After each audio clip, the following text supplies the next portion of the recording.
Hello, movie people. Welcome to episode of the CineGuy. I'm your host, Steven, and Ghoul. Let's talk film. The MCU is back. This time with a little kung fu fighting. Shang Chi and the Legend of the Ten Rings introduce a new superhero into this universe in a skilled martial artist who must confront his ancient father and discover a new world. Yes, it continues the biggest trend of Marvel, daddy issues. So in the story of Shang-Chi, we're introduced to an Asian man living in San Fran with his best friend who valet parks and does karaoke because it's San Francisco. Oh, and the next thing you know, bang, he's a kung fu martial arts master. I mean, man, the fight choreography easily made this one of the best martial arts movies in a long time. The fighting was just so good. I knew Jackie Chan was somewhere around this world smiling right now. In fact, all right?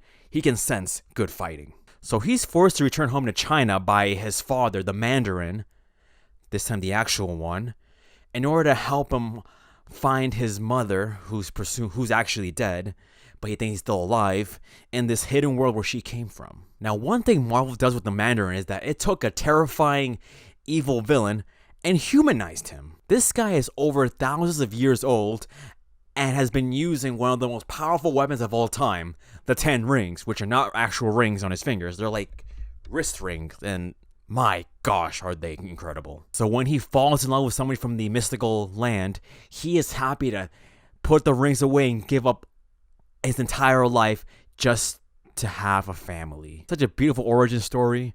Until, of course, his past sins come back to haunt him, and next thing you know, his wife dies. So, he's back to evil warlord and trains Shang-Chi from child to become a killer. So wait, if she's dead, then why he find the world?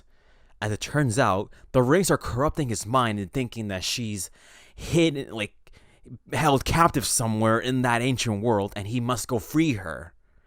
However, he ends up unlocking something far more sinister. As it turns out, the cave is not holding his wife, it's holding an evil giant soul-sucking monsters.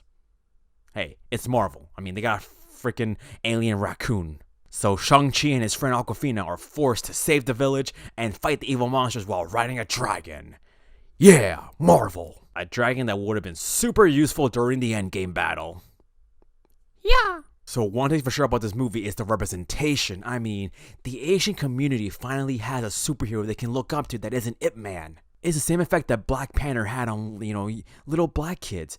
You're going to see plenty of people dressed as Shang-Chi during Halloween this year. Even what many Asian people are facing today has been mentioned in the movie, such as Shang-Chi discussing this racist moment he had in high school, or Awkwafina's grandmother wondering when these two are going to get married. Traditions, a dose of culture, the score, and the style truly make this a unique and memorable superhero movie. And let's not forget female empowerment. In fact, I got the list right here. Menger Zhang as Shang-Chi's sister Xia Ling, who practically trained herself to use rope darts.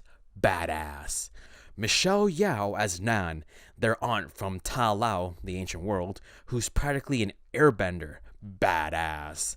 And even Awkwafina's character, Katie, who proved she was more than a comic relief sidekick and actually shot an arrow through the monster's neck. Badass. Man, she pulled off a better live-action Mulan than the actual live-action Mulan. Oh, and of course, you cannot have the Mandarin without Ben Kingsley. Yes, the horrible plot twist from Iron Man 3 came back, and you know what? He just became likable. Really incredible how a dramatic actor like Ben Kingsley has perfect comedic timing. And it just made us appreciate this character who we've pretty much despised ever since his introduction. And as we saw in the trailer, Wong is back. And the fight with the Abomination, I mean, it wasn't even a real fight. They were just exercising. What? I thought he was hunting him down, not giving him a workout. Well, he ends up revealing the future of this new phase when he finds a beacon that's ringing inside the 10 rings. And nobody knows, not even Captain Marvel or the Hulk, know what this is. Could it be? Who knows? Could be Kang, could be the Eternals, could be Mephisto. But hey, one thing's for sure, when it's in Marvel's hands, it's going to be something way beyond spectacular. So overall, is the MCU at its finest? well done visual effects, likable characters, incredible action, and a truly amazing original story that earns its place amongst the greats. My final rating is going to be 9.5 karaoke sessions out of 10 dragons. Alright guys, hope you enjoyed this review. Leave a like if you did, subscribe and join the crew. I'll see you next time for another awesome review. Also, be sure to follow the Twitter and Instagram at CineGuy for fun reviews. That is at CineGuy Steven. Links are below. This is Steven Angulo signing off. Hiyah!